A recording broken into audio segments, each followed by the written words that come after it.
ಈ ಚುನಾವಣೆ ಒಂದು ರೀತಿಯಲ್ಲಿ ನಿರ್ಣಾಯಕ.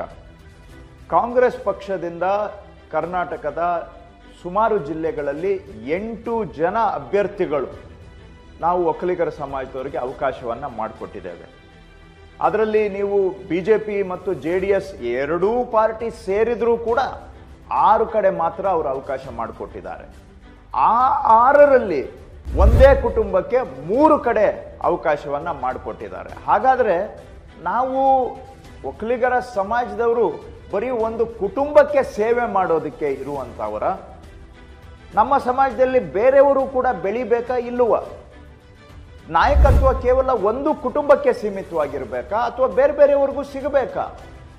ಭವಿಷ್ಯದಲ್ಲಿ ಏನಾದರೂ ಮುಂದಿನ 25 ವರ್ಷದಲ್ಲಿ ಒಕ್ಕಲಿಗರ ಸಮಾಜಕ್ಕೆ ನಾನಾ ಹಂತದಲ್ಲಿ ನಾಯಕತ್ವ ಸಿಗಬೇಕು, ಜವಾಬ್ದಾರಿ ಸಿಗಬೇಕು, ಈ ಸಮಾಜದವರು ಮಂತ್ರಿಗಳು ಆಗಬೇಕು, ಮುಖ್ಯಮಂತ್ರಿಗಳು ಆಗಬೇಕು ಅಂತ ಹೇಳಿದ್ರೆ ಈ ಚುನಾವಣೆ ನಿರ್ಣಾಯಕ.